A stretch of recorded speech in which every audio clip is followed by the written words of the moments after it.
Mary Kay is a Christian organization. I didn't know that. Yeah. And their values are faith first, family second, career third. Wow. And I was in an arena with 10,000 women hearing a business meeting where they were quoting scripture and they were opening with prayer. Wow. And I'm going to cry now. I started crying in that arena and I did not stop for 4 days. I mean, the ugly cry. It was, standing in the middle of a hotel lobby and just sobbing and not knowing why. And, being raised in a household where my mom very much wasn't equipped to navigate life, it was overwhelming to be in a space where all these women were victors over their life rather than victims. Hi friends, you've made it to Karina Faith Diaries, your new go-to spot for real talk about the journeys that shape our faith. I'm Karina, your host, and I'm super excited to chat about real-life struggles, wins, and everything in between. This is all about honest conversations, lifting each other up, and the power of a relationship with Jesus. Whether you're here to learn, connect, or to get inspired, let's get started together. Hi friends, welcome to Karina Faith Diaries 2025. Today my conversation was with Halle Simpson, my former business coach, and it's just full of pearls of wisdom. She's giving us so many tips to prioritize ourselves in order to succeed in everything that we do in life. So you do not want to miss this. She's also giving her testimony here, obviously, in how she found Jesus in her life and what that brought to the table also. So I hope that you enjoy this podcast. And here's a little bit about Halle. Halle is a coach who knows the highs of success and the pitfalls of overdoing it. She wrote her first bucket list at age 8 and started devouring personal development books as a teenager and successfully sewed knives in college. Yes, really. With a biology degree from Indiana University, Halle climbed to the top 2% of an international beauty brand, earning 5 pink Cadillacs along the way.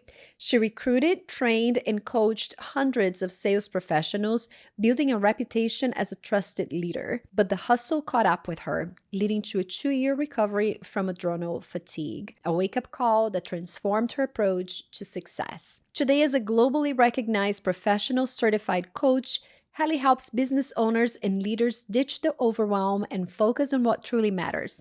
Her mission? To help clients prevent burnouts, cultivate a focused mindset, and achieve sustainable growth. And if you do want to support this podcast, it means the world to me if you're liking this video on YouTube or if you're giving us a 5-star rating or leaving us a comment on the podcast platform that you choose to listen this from. Anything and engagement helps, and sending these episodes to people in your life that you think can benefit from it just means so much to us. It really helps us to share the word about these incredible guests that we have coming over here. So I thank you guys so much. I hope you guys enjoy this episode.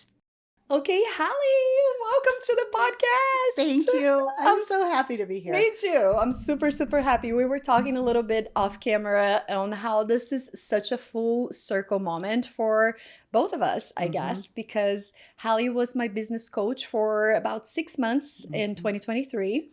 And she's a huge part of why or how this podcast came to life. This was a dream I had.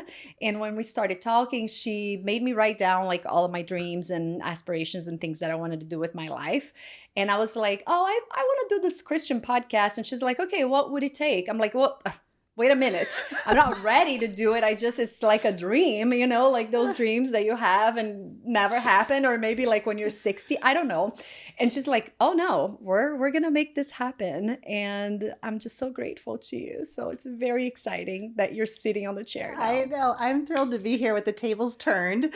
Yes. And I remember that moment as well. I think there was something in your voice where I was like, oh, this is big. Yeah. This is something that feels not reachable for her, but she cares deeply about it. So Yes. I'm so glad we And explored this is what it. I loved about our sessions too, which we're going to get into all of that. I don't want to get ahead of myself, but you are so good at picking up emotions. Thank you. We talked on the phone, so we never, I mean, we met once in Yeah. person when you came to Indy, and she's in Michigan. So all of our sessions were over the phone, not even on FaceTime. It was just a voice call.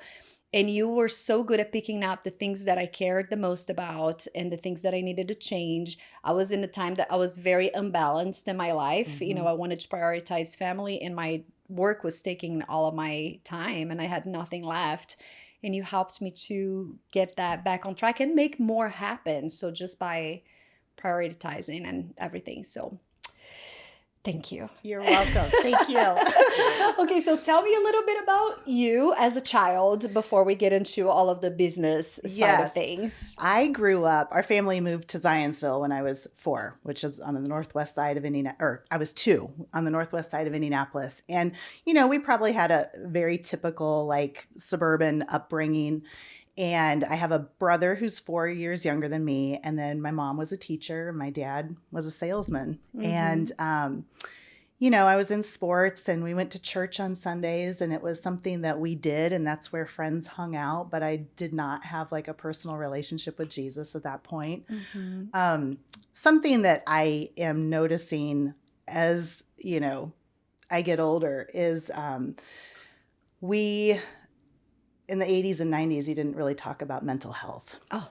And my mom has always battled depression. And that was something that was very much a factor within the walls of our home that not a lot of my friends and people understood. And so as I have gotten older and, you know, you deal with your own stuff, I see things that go back to my upbringing that had an impact on.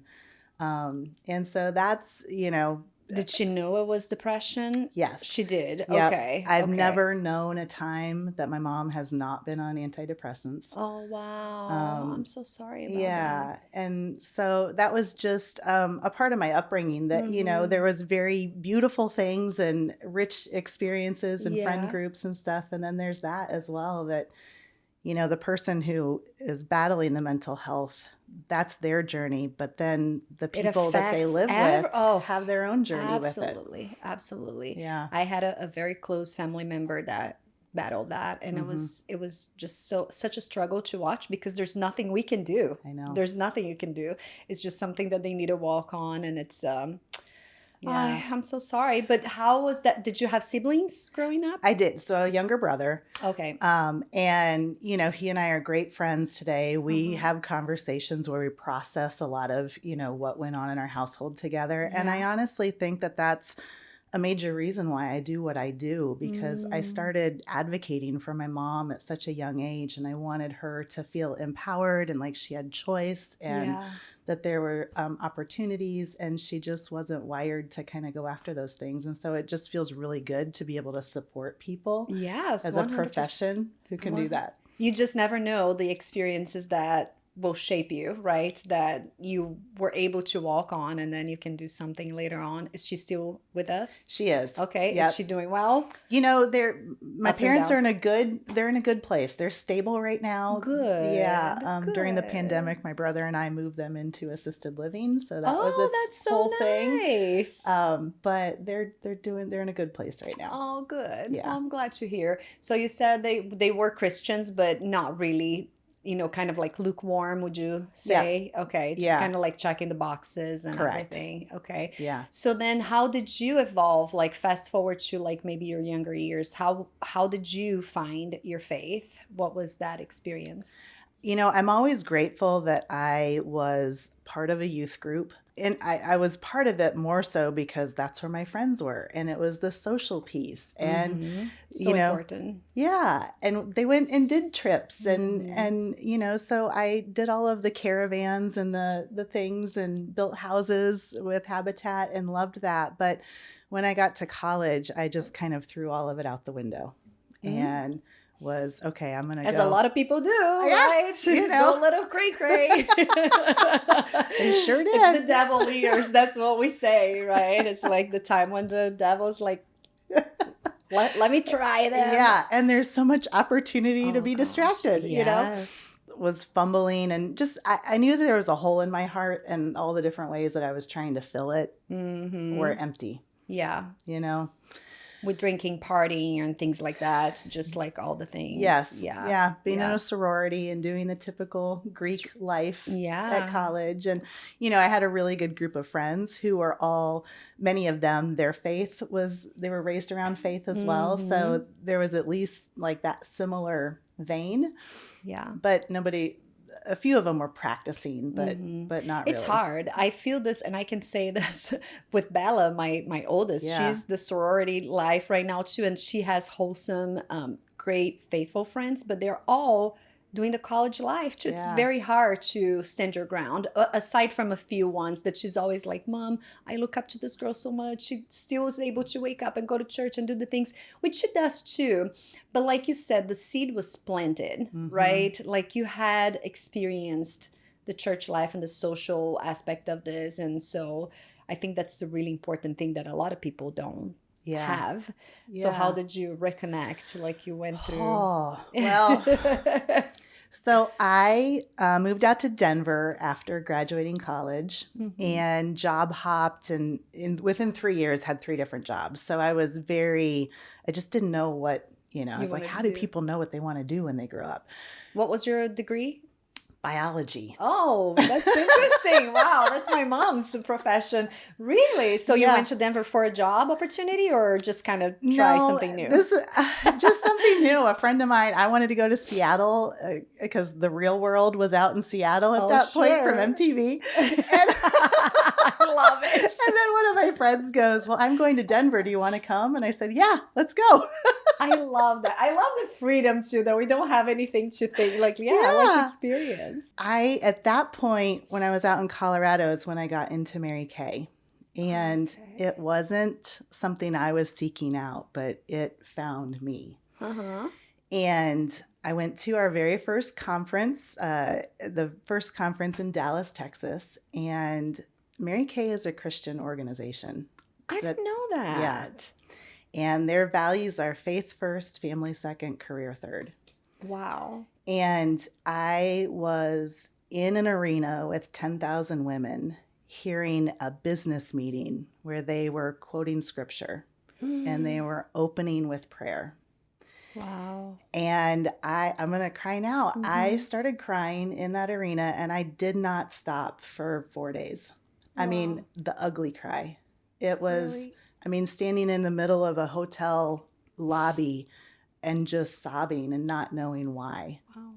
And, being raised in a household where my mom very much wasn't equipped to navigate life, it was overwhelming to be in a space where all these women were victors over their life rather than victims. Yes. And I just knew that they had something that I wanted.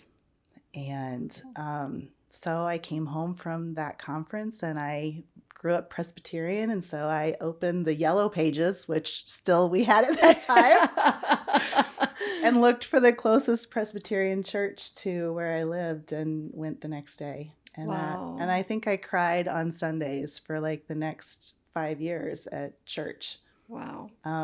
So it was just, God needed me to be in Mary Kay to reconnect with him.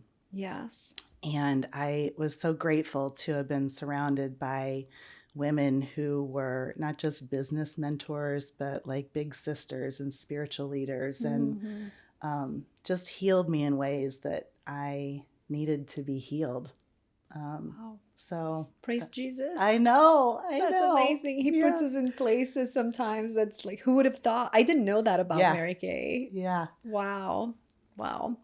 So then did you feel like a shift in your life after that, or? I so much did. I got into BSF for a few years and did Bible study fellowship. Okay. So big, deep dives into like one book of the Bible for a whole year. It was really cool to be in a space where I could have business problems and business conversations, and the answer would be scripture. Wow. Because it is. We can find answers to everything in life in Yeah. scripture if we just take the time or are curious enough to look, right? It's true. And if you have mentors who are able to guide you in that path, I mean, what a gift. Yeah. So, yeah, it just was a great place for me to get closer to God, understand who Jesus was. And that spurred just growth inside of me that I don't know how I would have gotten any other way, Yeah. you know? That's amazing. So then this time you're nurturing, you're learning about God, you're learning about Jesus, all of the things, found a church family. And then where were you in life? Like you said, you were job hopping. So walk us through that. I think I was 24 when I decided to move back to Indianapolis. And what made that? What led? I realized that I wasn't anybody's top priority on a day-to-day basis out in Denver. And what's funny is I now have so many Mary Kay friends out there. I have cousins that live out there. I have friends from growing up from Indianapolis that are out there. But at that time, You needed a community. I did. Yes. So I moved back home to Indianapolis. I decided to make Mary Kay a career. I realized the corporate opportunities that I'd tried just didn't feel like they were a fit for me. So came back home. I laid on my parents' couch for probably 2 months, procrastinating. Trying to decide, what do I want to do with my life? I knew when there were reruns on TLC, like that daytime TV, it was so bad. And then I just got sick of myself. Yes, that's good too. It's like, hey, wake up. Yeah. Let's go. And I thought, well, these women are making Mary Kay a career. So if they can do it, I can do it. Yeah. And so I pursued Mary Kay as a career for 15 years and had the pink Cadillacs, won the diamond rings, was on stage doing like the Miss America wave. Yeah. So you're no longer with them? Or No, are you, okay. I do it just for myself so I can still Sure. get a discount. But Wow.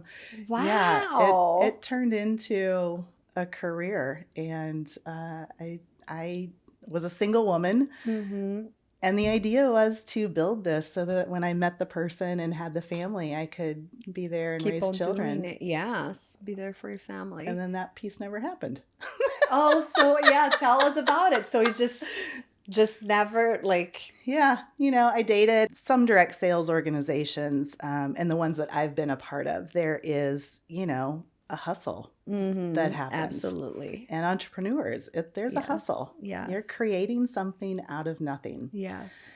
And I went and did a deep dive into that and bought into it hook, line, and sinker. And to the point where I gave myself mono at one point. Wow. And I had like a 2-year recovery of it from adrenal fatigue. I mean, it was... Wow. You were really going for it. I did. Wow. And so do you feel like it was nothing left for your like personal life? Is that like you were drained or just too focused? I was so focused. And a lot of my friends at that time were...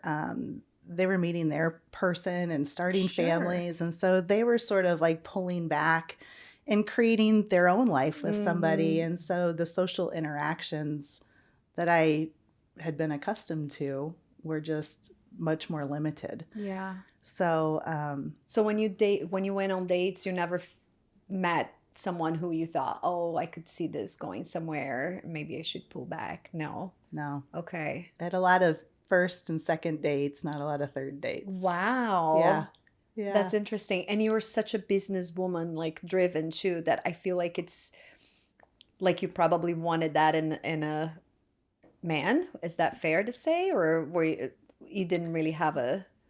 Because usually like you want to admire your partner, right? When you're so like successful or driven, and it's hard to find that, especially when you're young. You know, everybody's kind of starting and...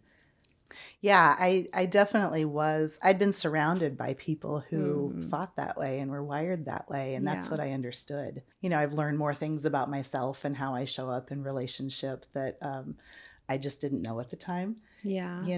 And so for whatever reason, it just seems so easy for other people. And that's been the biggest beef that I've had with God. Really? Oh It's my like, why goodness. didn't- Yes. I mean, honestly, like you just have those times where you just have to cuss him out about something. Yes. Or And- just he welcomes the questions. It's like, Yeah. hey, I'm like what is up in Yeah. this? Yeah. Did you feel like you got any closure or good answers or peace about this? I don't know if I always have found the peace about it, but I've landed on acceptance, Okay. you know. Yes. I've got somebody in my life now, and so That's awesome. it- I was gonna say, yeah. you're young, you're beautiful, you're still like, we're talking like, oh, that was it for me. Yeah. No, No. like there's not, I mean, sometimes he reserves the best for last, Yeah. and it's like the best is yet to come. I do believe in that. And everybody has like that thing that is their challenge in life.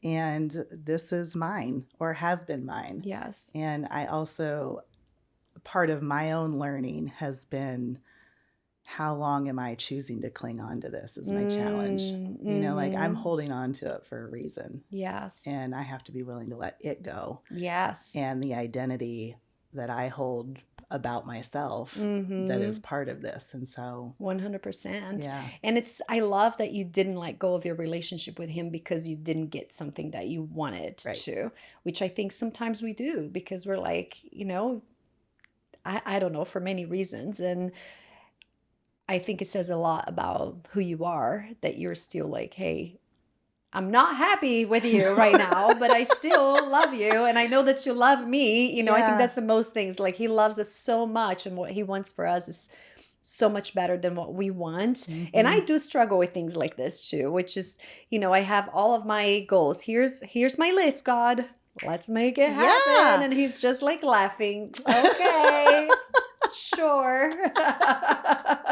I think it's the most important thing is that we keep on pursuing, like you keep on trying, going on dates or finding, someone, and not just be like, okay, this is it for me. And I had to get to a place, that's one thing that I have really held on to when I've been in trials is just knowing that he has this and that I am safe as long as I am with him. Amen. And I may never know on this side of the earth, this side of life, like the answers and why, but I know that he is good and he uses all of this. And that feels like a light at whatever tunnel I'm going through. And if I use that to anchor me, I'll find my way through it. But then we're also stubborn. And so I've had to be willing to do things differently. And that gets scary. Can you give us some examples of being a woman who's very independent, that sometimes men don't know how to handle that. Yes. Learning which pieces of that where it's best for me to be that way and where it's not, or where it's not needed. Yeah. Because I think sometimes my independence it's a protection mechanism. I was going to say a defense. Yes. Yeah. Yes. It's how you're like your walls. Yeah. And so to just give myself permission to feel safe and to recognize that I'm safe and I don't need that right now. Yeah. So that's great. That is so great. So then we've talked about before when in our sessions, you mentioned your foster kids. How did that whole thing happen? Usually it's like a married couple who already have kids or maybe not have kids and are looking to adopt. So I'm curious to hear, how did that come into play in your life? So I broke up with a boyfriend. I was turning 1 year before 40. That's how I saw it. Okay. It wasn't 39. It was 1 year before 40. You're like the scary 40s. But what was in my mind is the life I thought I would be living at 40, I wasn't on track for. Yeah. And I was mourning the loss of the relationship, but I was mourning this idea of this dream that I had and that it wasn't coming to fruition. So after that, I started exploring just different ways that single women create families and read some books. I've had friends that have gone to sperm banks and gotten pregnant and have 3 boys, and other people have done domestic adoptions and international adoptions, and just started exploring it and reading some books and landed on the idea of adopting through the foster system. So I'd started that process in Indianapolis before COVID, and then that kind of blew up everything. Oh, and yes. So when I moved to Northern Michigan, once I got settled, I thought, well, okay, let's do it. Let's start it. Got connected with an agency up there and did the whole thing, and was kind of, a licensed foster parent. I learned of these two girls who were on a pre-adoptive path.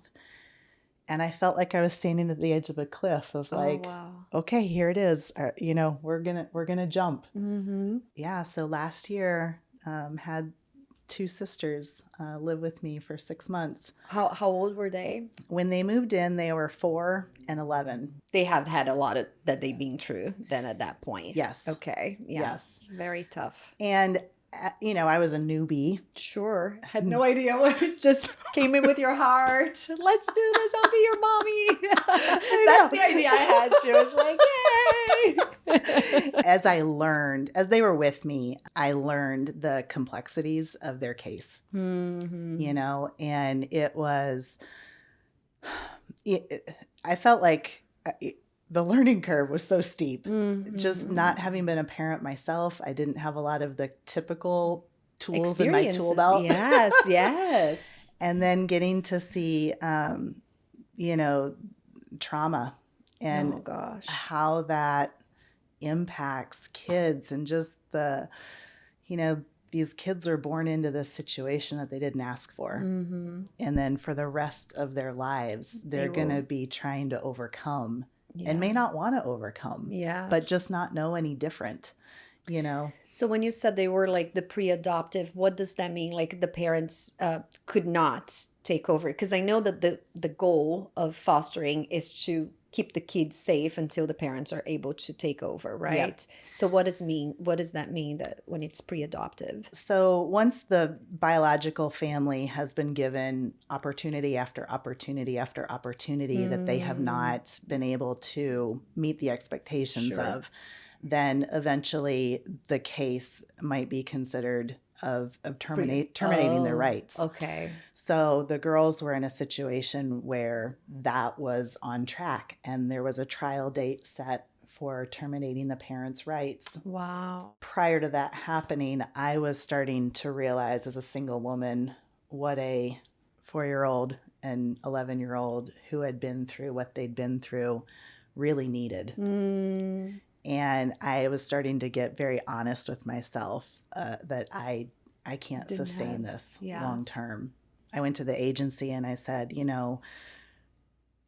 there are people who their purpose in life is to create a loving space for kids who have been born into crazy situations and need a respite, need an opportunity for another path. And I said, I am realizing that that's not my purpose. I have other things that I want to do in life. And maybe it was naive of me to think that I could just take them along in the path that I wanted. But if I'm going to have a home that's going to be what they need, I'm going to have to give up my purpose and really focus on this. Yeah. Because it takes over your life. It does. And I said, if I have to do that, I'm not going to be right. Yeah. And it's not going to be a good situation for anybody if I'm not making the choice that allows me to be my best self. And I was really proud of myself, because I don't think I would have had, 10, 15 years ago, the vocabulary and the emotional understanding to communicate that. Yeah, absolutely. Also know that, that was going to be the best situation for everybody. Were you already a business coach at that point? Okay, I was going to say, because the wording, the knowledge of it, I think it all came with that too, right? It's just like understanding how you work and how your brain is wired. And wow. Yeah. And I was just seeing, I'd been to a few conferences and workshops with other foster parents, and the perspective that they were bringing, I was noticing I don't have that. Oh. Or gosh, it would be helpful if I did. Through the course of the girls being with me, their case actually got changed back from a termination path to a reunification path. Oh my goodness. And that opened That's up some doors for them to be moved Maybe to go another back. foster home. And now they're Okay. back with mom and dad. Wow. Yeah. So do you keep in touch with them at all, or very little? Very little. Okay. They really developed some stronger bonds with 2 other foster families that they were with. And when I've seen them, it's been fun, and it's, Yes, it's yes. nice to get the updates, but there hasn't been a lot of them reaching out to me. Uh-huh. And, I just, Kind of life goes on type Yeah. of thing. Yes. yeah. Have you ever read that book, A Child Called It? No, I haven't, but I've heard of it. Oh my gosh. So Yeah. Brian read that in one, like he started like a night one time, and then he read until like 4 a.m. He could not put it down. It's 3 books. Essentially, this kid starts like his mom starts being abusive to him, just in a nutshell. And it's awful. Like he describes everything. It's utter sadness. It's to the point that I've never experienced in my life. Like you Yeah. just want to pick up this boy and hug him. It talks about how a teacher noticed he was being abused. He went to the foster system, and how grateful he is to foster parents. Yeah. So I just wanted to say this because if you are thinking about fostering, it is not for everyone. And I think it's important to try to understand as much as you can where you're going Yeah. into, because we got licensed, Brian and I, Okay. to be, and that's why we read this book. And after reading, I'm like, I'm going to be a foster parent. Yeah. Let's do this. Yeah. And I had 3 kids at that point, littles. I have no idea what I was thinking. And our middle one, Sophia's like, absolutely no. She's always been kind of against. The other 2 are kind of like me. We can do it all. Let's go. Have no idea where you're going. Sophia's more like Brian's, like, let's think this through. It's, let's make sure that we understand what we're getting into. And she's like, I don't think so. And then the more we understood the complexity of the situation, the more I understood that I'm like, I barely have time for my own kids. Yeah. Why would I want to put more kids in this situation? But he was like, what this kid was saying as a man later in life, like an adult, when he wrote this book, is like how important it was to have the foster parents. And he said he was a terrorist to the parents. Like he was stealing, he was running away. He gave these parents hell. Like, and he went to multiple homes due to all that he had been through. Yeah. But he said, I love them, and I just did not know how to love them. And, that saying, hurt people hurt. It's it's the case to something like that. It's like he was so hurt, he did not know how to love them, but kept on hurting them. Anyway, long story, just to say, don't let this stop you if you feel like that's your purpose. Yeah. Right. And I definitely, I've had another single woman who is a family friend of ours reach out, and she's going through the process of fostering. And I told her, I said, my goal is not to discourage you. If this is something you want to do, I absolutely encourage you to do it, because your situation is going to be different than mine. Yes. But I want to share some of what I experienced I so think that it's you so have eyes important. wide open. Yes. Know where you're getting into. Yeah. I completely agree with you. Just, it's important to know and not go with the naive. And there's a lot of success stories of, complete adoption. And Yeah. so I think it's definitely something worth it. That to say that once the kids grow, Brian is really, he just loves being a dad. Yeah. He loves little kids too. And this is not out of the books for us. I feel like once the kids are out doing their adult life, I mean, we're open to maybe fostering, eventually. We've thought about it, over the years. But anyway, we'll see. Yeah. He's going to have to do the most of it. So I don't know, honey.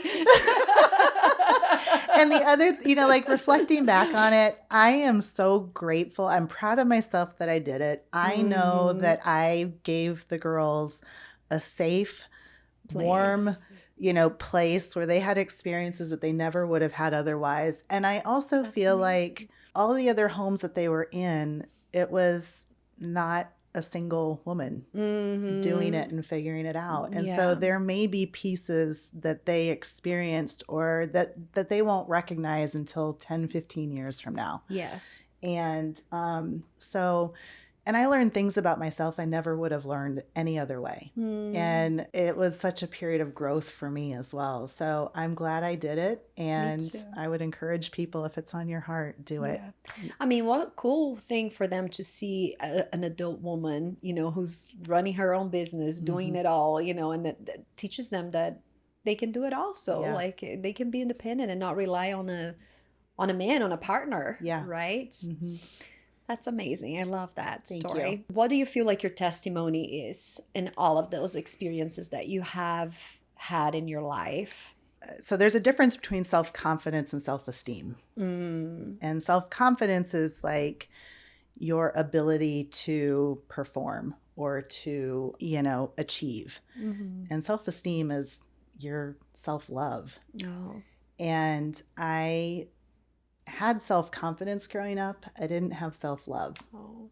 And I remember in my 30s going through, I don't know what the image was or if it was a Bible study thing or something, but I remember getting this perspective shift of like, I wonder what would happen if I started to try to see myself through God's eyes. I am his child, and he sees all sorts of things about me and in me that I can't even comprehend in my human brain and my human limited capacity. But gosh, if I started to try, I wonder what I would see. I'm going to cry. And so my affirmation that year, and somebody challenged me with this, there is a difference between saying an affirmation and just reciting it versus going and standing in front of a mirror and looking at your own self in your own eyeballs and receiving what you are saying to yourself. And I started doing that. I stood in front of my, floor length mirror, and my affirmation was, I see myself as God sees me, loved, precious, gifted, talented, and worthy of living a full and blessed life. And it wasn't just the repetition of saying it, it was the repetition of receiving it and owning it. And I went through a period of falling in love with myself. And I think that is a huge gift that not everybody owns. And sometimes high achievers and self-starters and business owners and entrepreneurs, they are wired that way because they are out to prove something. And they are trying to get the accolade or have the achievement or make the income or whatever to validate who they are. And when we can stop the achieving and we can acknowledge the beauty of who we are, I think that it's like a shift in energy. It's a shift in intensity. And I think people just like rest into themselves, and it's a different way of working and living. And I think that God wants us all to be able to embrace that. Yeah, that is an amazing discovery. It's what people say, the difference between I love God and God loves me, right? And you were receiving that love, and I just love that. I'm gonna start doing that. You guys should too. It's because we need the pep talk. We do. I need it daily, to be honest with you. I'm a pretty joyful person. I wake up like I'm a morning person when we're talking about it here. So I wake up, I'm like, I'm ready to conquer the world. By 4 p.m., I'm like, I hate myself. I just want to go to bed. I hate the world. It's raining. So maybe those are the moments that I need to get just, honest with myself and remind myself that God loves me. Yeah. And that I'm made precious. We are the daughters of the King. We are. And he knows how many, when you were saying like how much God knows me, it reminds me of that scripture that he knows how many hairs are in our head. That is just so crazy to me. It's like, that's how deep he created us from. Wow. So that's incredible that you came into that realization. Were you an adult at that point? Yeah, I was in my mid-30s. Okay. Wow. Me too. When I finally realized how much God loved me, I was also in my mid 30s. The woundings that we have, we just spend a lot of time putting obstacles up and rejecting things. And that was my intention this year, was just going, what other ways, what other obstacles am I putting up in my own path that if I took down, I wonder who I would be. Wow. I wonder what I would learn about myself. I wonder what would be possible. So what are some of the signs of this, pre-burnout or maybe like full-on burnouts that people should be aware of and maybe look for help? The experiences that I have had, I can see it coming a mile away in other people. And I've actually been around people before and heard some of the things that they're saying and go, we're going to work together. And then sure enough, a year later, they're coming and reaching out to me to work together. And it's an overcapacity thing, which I mentioned before, but it's the kind of overcapacity where maybe the internal thoughts are, okay, I got to keep going. I can do this. You're trying to muster up the energy and the focus and the commitment on too regular of a basis. It's too much. When I talk with clients, it's almost like this treading water kind of feeling, and just like the water just keeps getting higher. They're not finding it where the water is getting lower. And it's usually an indication you're not taking care of yourself. Yeah. Sleep is being impacted. Your diet is being impacted. Your health is being impacted. And therefore, your mental clarity, your ability to focus, you're not bringing the best of who you are to whatever you're doing. And so everything is being impacted. And a reset, if you don't reset before you hit the brick wall is going to force a reset. And this may sound drastic, but take a very hard look at what is on your plate. And if you had to slash it in half, what would be the first to go?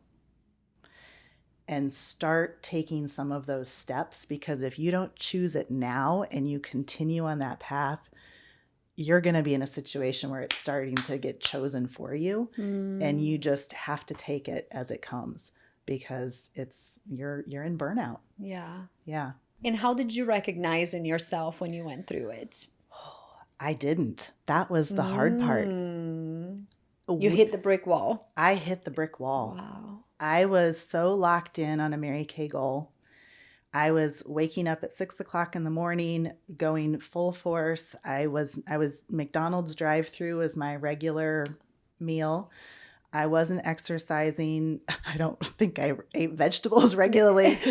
And I was working until 10, 11, or 11, 12, 1 o'clock at night, and then waking up and doing it all again the next day. And I reached my goal. And I went to the doctor, and she said, you look like you could fall asleep on this bed right now. And I said, yeah, I could. Wow. And so we did a blood test, and I had mono. And I was forced to sleep for 2 months. And back off of everything. I had to back off of everything. And then I had daily naps for 2 years. Wow. Yeah. So I didn't know the signs. And I think a lot of our world is so busy, and it's so noisy, and it's so much about the next thing and the to-do list driving that we don't press pause and go, something feels off. And I have a client I'm working through this right now, and he's like, this is so uncomfortable, but he's more peaceful. He's more efficient. Yes. And he's doing less. Yes.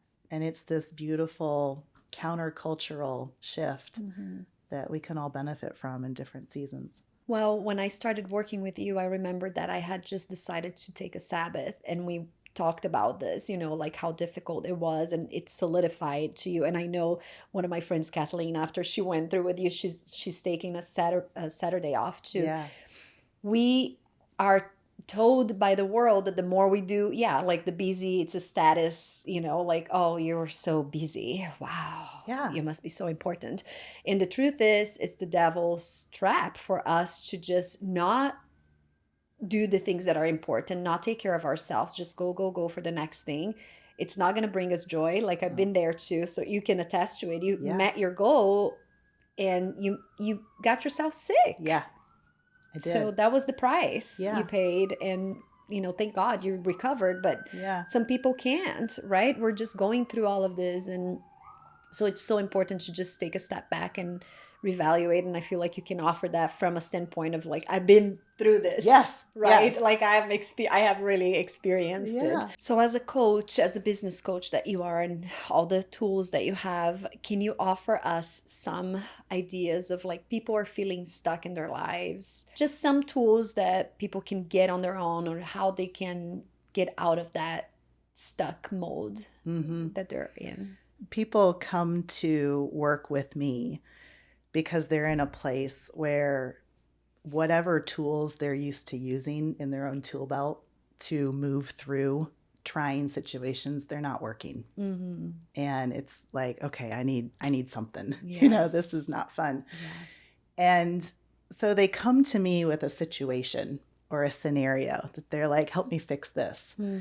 And I have found that my job is less about fixing that scenario for them, and it's more about reminding them of who they are and giving them some foundational things to, whether it's vocabulary, whether it's assessments, but to remind themselves of what their strengths are, what makes them great, what their superpowers are, how they have really gotten to where they have gotten to in their life. And it's that principle of, give a man a fish, feed him for a day, teach a man to fish, feed him for his life. And when I can help people identify things like their core values, the things that they hold that are important for them, it makes decision-making easier. Oh gosh, I remember that lesson too. Because I have such a hard time, or I used to, I still kind of do, but it's like you gave me that. It's like, this is how you should make a decision. And, just to help me kind of check this, am I feeling this way? Okay, I know the answer. Yeah. Instead of just ruminating in my brain over and over and over. So you gave me so much, and I just, I love you for that. Oh, thank you. And I love it when I see those like moments go off, because I think energy is another one. Our world is so much about doing and achieving and the to-do list. And many of us are running around with this like badge of honor that we're busy. But what the heck are we busy doing? Exactly. Is it meaningful, or is it a false sense of accomplishment that we are attaching? Yes. And we often aren't in touch with our capacity of what we can really handle. And when we don't have margin, we don't have mental space to pull back and assess what we need more of, what we need less of. And so I love helping people almost do an energy assessment of their life and get really bold with, what can you remove? What can you say no to? What is it time to close the chapter on? And then the third is our beliefs. We have all kinds of crazy things, whether it's what the devil has, implanted in our brain, but these are really our blind spots that we create for ourselves, that we need somebody outside of our head to help reflect back these beliefs and stories we're telling ourselves that probably aren't true. Yeah. So those are kind of three things I love teaching people. Well, I have examples of all of those that you've helped me with. And I remember like the closing chapters. And I remember one time I was talking to you and I said, oh, I have to go and film this YouTube after we talk. And you kind of dove into this like, oh, like what is it? Is it something exciting? I'm like, no, this is like handbag review that I just have to do it. And you're like, so why do you have to do it? I'm like, well, I just have to keep this going. You're like, why? And it was just a series of questions that made me realize in that phone call, I decided that I no longer wanted to keep my other YouTube channel going, because it took me so long and I was holding on to it because there was so much emotion and so much of my time and in, my everything that I had, just knowing that it was not bringing me joy at the end of the day. And then we analyzed the net, what was earning versus how much time I was putting into it. And it was a business decision of like, and it wasn't like something that oh, I have to close this and never look back. It's like for the moments, Mm-hmm. it just did not serve my purpose of where I wanted to go. And I was just holding on to it because it was a task that I gave myself. And I thought that that's what I had to do in order to quote unquote succeed. Yeah. And so it was such a weight that took out of my shoulders. And we talked about this on our following. I'm like, wow, I feel so free. All of a sudden, I have all this creativity that I wanted to do other things with. So I didn't realize how much time and energy that little task, little quote unquote again, was taking and consuming for me. And it wasn't allowing me to be creative and do other things that did bring me joy. And then the other example was on the belief system. I remember when, I was getting ready to do the podcast and I'm like really like searching for things. And I told you, I don't feel equipped for this. I don't feel like I'm not an interviewer. I'm not a Bible expert. I love talking about faith. I love hearing people's testimonies, and that is so inspiring to me. And I walked through a time in my life where this was holding me together, listening to other people's overcoming, trials and difficult times. And so that was my way of giving back. But I'm like, I am nothing like all those people that I watch. And you said to me, do you remember what you said to me? I don't. I'm curious to hear. You said, Karina, God doesn't call the equipped. He equips the called. And then we stayed in silence, and that just kind of sank in my heart. And that's when I knew too that you were, I've known that you were a woman of God just from some bits of our conversations, but that really solidified. I'm like, I love that we are working together and we have the same belief system, because it's important to me. Working with someone like this is really helpful. I wouldn't want it any other way. That little thing that you told me is so big, Halle, that it really carried me through a lot of moments that I don't feel equipped to be here still to this day. I probably have said this in other episodes. And it's just like, it's something that was so helpful that you have no idea. And I love that you're planting the seeds in people's lives. And how important it is. I love. So tell us, how can people work with you? What does it look like? Can you tell us a little bit about that? So there's actually two different ways now that, so I am one-on-one work is what I truly love. I remember being part of a group coaching where I was a client in the group, and I learned some valuable things, but I knew I was never going to be as vulnerable as I needed to be with an audience of peers to get real change. And what I was craving at that point was somebody to crawl inside of my head and help me find my own way forward.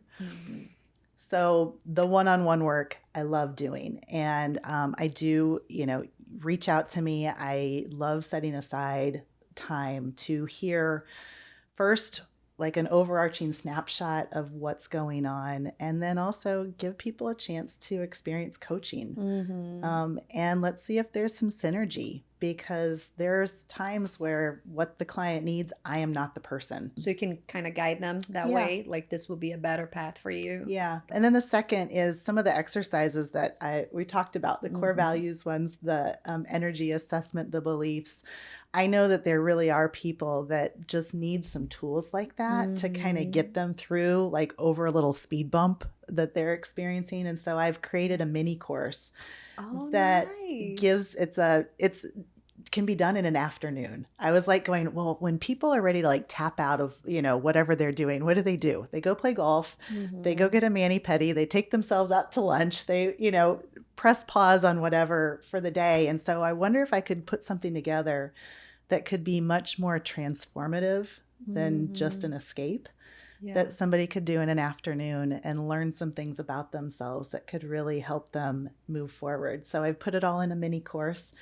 And it's under $100. And so that's great. Yeah. And so I have that as well, that people can purchase and, walk themselves through a transformative coffee date with themselves. I love it. So they go through the course, and then do you give them feedback on their answers, or is this just some all in there, kind of self-guided? So it's all in there. It's self-guided. There's some worksheets. And then if people want a coaching option to accompany it, then they can have it as well. Yeah, they can do that as well. So I know that some people's journey, it really is going to be 6 months of working together. There's lots of moving factors and just a really customized, curated journey that somebody's going to go on, because every single business out there and leader has a very unique set of circumstances that they're wanting to walk through. And then there's other people who go, I just need like a little nugget. I don't know that I need 6 months of coaching, but I want some greater self-awareness. I need something to anchor some me. Tools. Yeah. And so I have both available.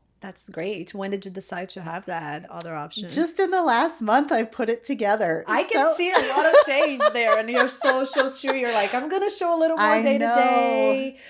It's so I moved to a very small town. I'm like going, well, what do I have at my fingertips to, meet with people? I have clients in Arizona and Texas and Virginia. I work with people all over the country anyway. Yeah. So yeah. That's great. Yeah. I know some of your success stories. So if you guys want to hear more about what Halle does, what is your website? HalleSimpson.com. Okay. And there's some testimonials there, right? There are. Yes. Yep. I heard about you from our mutual friend, Beth Chappell. And I remember her telling us about her sessions, and we're like, oh my gosh, we need this too. And then she had a friend who was a very small business owner, and he was able to multiply his employees and everything just all by, and he said it was all by working with Halle. Yeah. So it's small business, but big business also. So you're able to.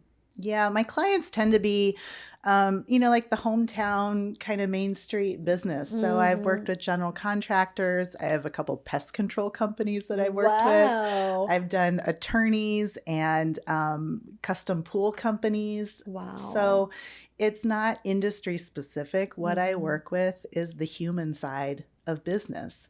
And I think is the most important, I think, because how we think about ourselves is how we're going to move in with whatever we do. It's true. Right? And when we have good habits and good practices, we bring those into our business. When we have bad habits and bad practices, we bring those into our business. Yeah, so true.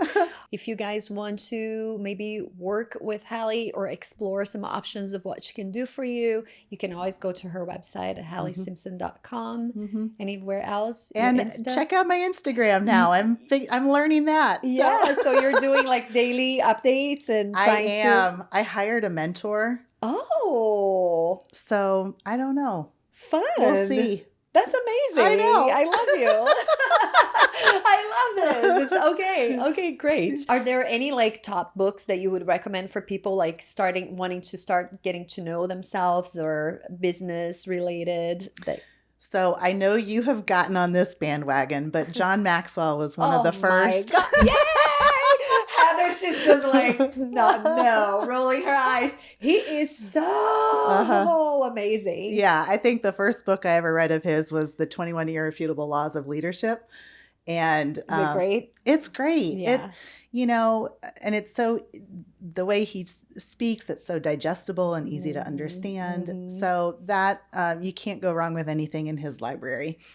Very rarely do I reread books. Okay. But there are 2 books that I have reread numerous times. And one is by Tommy Newberry, and it's called The 4-8 Principle. And it's based on Philippians 4:8. Oh. And I always misquote this verse, but it's, basically teaching you to think about the things that God thinks about. Whatsoever is true, whatsoever is noble, whatsoever is lovely, if anything is excellent or praiseworthy, think about these things. And I know I got that wrong, but you get the gist. No, but yes, yeah. I love that too. It's such a great reminder. Yes. And he's a coach, and he does each chapter of the book. We talk about highs in our life and valleys in our life. And he poses the question, who's to say that the mountaintop is just supposed to be a small little blip? What if that's God showing you how it can always be? Yeah. Um, and just expanding your thinking. So I love that book. And then Jen Sincero is, she does all the badass books. Oh, I have that. Gosh, that book changed my life to the yellow one, How to Be a Badass. Yes. Yes. I gave that to my girl. I'm like, you have to read this book. I know. It's so cool because she's also a very like casual, Yes. it's easy to read and it's Yeah. fun.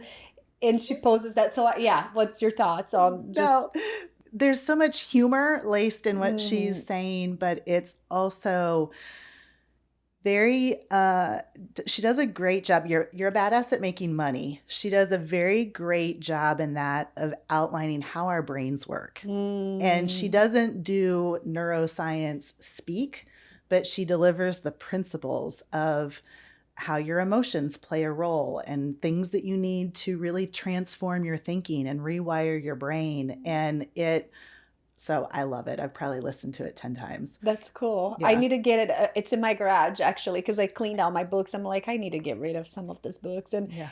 I might pick back up again Yeah. and read it. But I'm curious about the other one. So let's wrap up this conversation with, how would you recommend us setting some goals for 2025? This exercise I started doing, and I did with a client first, is instead of going right to goal setting, like we know the SMART goal setting, we know, not New Year's resolutions, or we do an intention instead. I want to encourage you first to look back at the last 5 years and just go, 2024, 2023, and label the last 5 years, and maybe on each one different sheet of paper. And then start bulleting maybe 3 to 5 or 3 to 7 things that you accomplished in the year that you're proud of. It could have been an accolade. It may have been something within your marriage or a trip that your family took, a memory that you made. But look and reflect back. When I have done this exercise, I am astonished by some of how little time it takes to make meaningful things happen. And we often see that in other people. We don't really look at our life and see what we have done. So to create that space first and look at what you, in your own capacity, with the life that you live, the responsibilities that you have, the family and everything, what's been meaningful that you've created in the last 5 years? From there, then start thinking about what the coming year can bring. And it doesn't have to be all about doing. It doesn't have to be all about adding. It can be who you're going to become. It can be about, this last year for me was, what are the obstacles I need to remove? What are the things on autopilot, the patterns that I have that I just don't even think about that I'm doing that inhibit my best self? Wow. And so I removed some of those.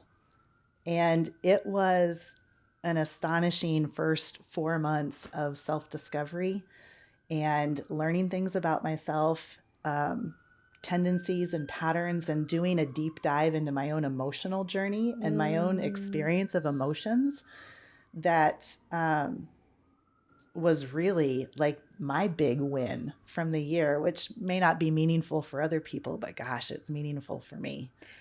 No, I think that taking away things, I absolutely think it's so meaningful that are, inhibiting you from being your best self. Is like, that's what a great place to start, because there's a lot of habits that I do that are probably, so that would take some deep dive and like a little sit down moment and come to Jesus. Yeah. But I encourage people to go on that journey. And mine was removing alcohol for 6 months.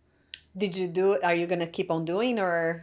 I have recalibrated my relationship with alcohol. I have something to say about this. It's funny because did you know that I quit drinking for 2 years? No, I didn't. Yeah, I did it for 2 years. Well, when my daughter was going through her journey with, struggles and everything, I knew that I had to not only be completely sober and not have any, because I needed to be hyper alert Yes. to everything that was happening around me, but also to show her that, hey, you don't need this to be happy. I know that that's what other kids are doing, and that's what I've always done in my life. But here's like, let me set the example, to share.